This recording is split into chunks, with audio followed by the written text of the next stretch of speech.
Fala galera, beleza? No vídeo de hoje falarei sobre os irregulares de Baker Street. Será que a série da Netflix foi fiel ao que Sir Arthur Conan Doyle escreveu? Vem comigo!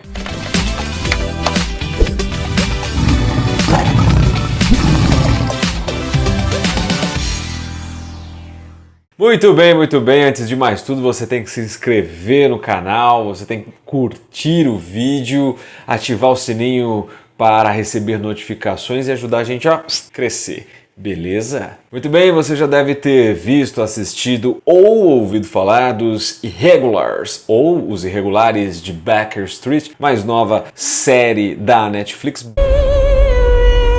People are getting strange powers. Na série, um grupo de 4 adolescentes moradores de rua da Londres da virada do século XIX para o século XX, eles são contratados a contragosto pelo Dr. Watson, o fiel amigo de Sherlock Holmes, para solucionar crimes. E não são crimes comuns, são crimes sobrenaturais. Demon walks amongst us. Esses 4 amigos não estão sozinhos, eles também contam com um quinto elemento, mais um adolescente, Leopold, nada mais, nada menos que o filho da Rainha Vitória, portanto um príncipe da Grã-Bretanha.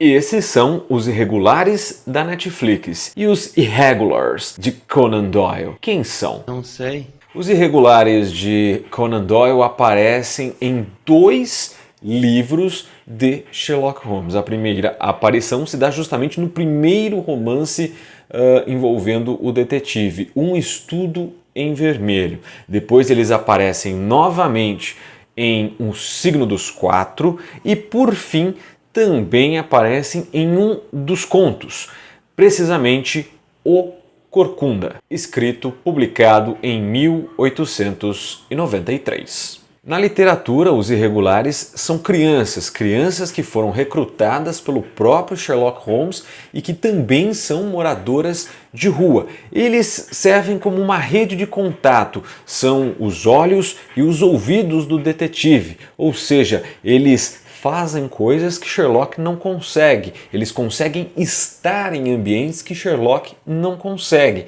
Por exemplo, uma criança passa despercebido em algum ambiente. E aí ela está ali, consegue ouvir, consegue ver e passar essa informação em troca de dinheiro para o famoso detetive. E qual a relação dos Irregulares da série com os Irregulares da literatura? Basicamente nenhuma.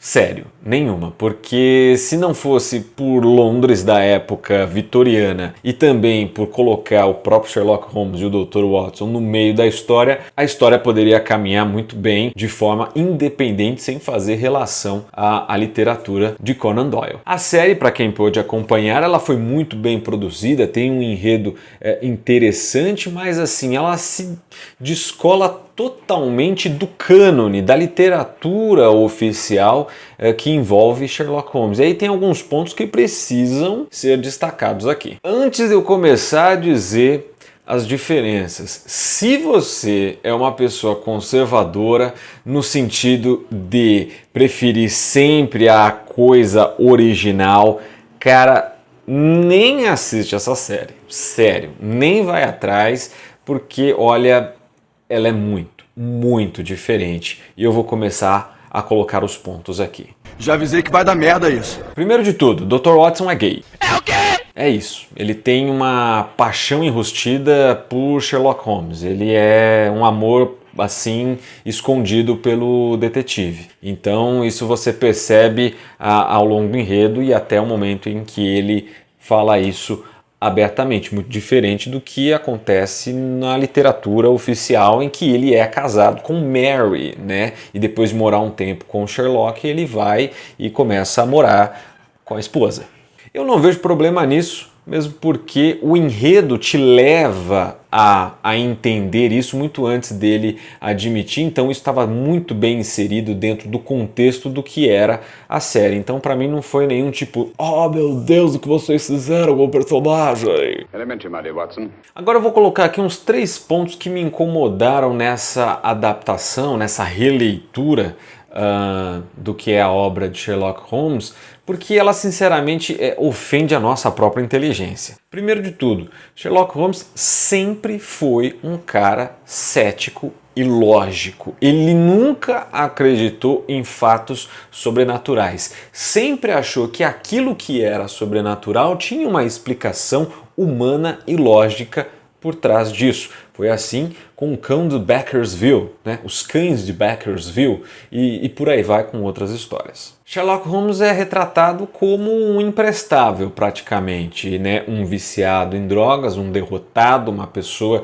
que perdeu a vontade de viver. Não que ele não tivesse um vício em ópio, né? De acordo com a literatura, mas assim, ele simplesmente não é nem o cheiro do detetive que a literatura mostra que ele é. Ele simplesmente é uma pessoa derrotada e que perdeu a vontade de viver. Sherlock Holmes. What do you think happened to him? Sherlock Holmes doesn't exist anymore. Aí nós temos o irmão de Sherlock Holmes, Mycroft Holmes. Mycroft, que na literatura participa do governo inglês. Muitas vezes ele é colocado dentro dos livros como o governo inglês, dando a entender que ninguém na administração do Reino Unido dá um passo sem consultá-lo. Aqui na série ele é colocado de uma forma totalmente diferente. Um cara assim que se envolve em cultos obscuros com rituais sexuais. E que não é nem um pouco da inteligência que apresenta nos livros, né? Que a gente conhece nos livros. Por quê? Porque ele olha para a cara do filho da rainha Vitória e não o reconhece como um legítimo herdeiro do trono inglês. Alguém que é colocado na literatura como o governo, no mínimo, saberia quem é um dos filhos da rainha. Someone has opened a rip. Então assim, o que eles fizeram foi diminuir o Dr. Watson e diminuir o Sherlock Holmes para poder dar uma ênfase nos atores mirins, nos adolescentes, nos irregulares, para mostrar que sem os irregulares Sherlock Holmes não existiria.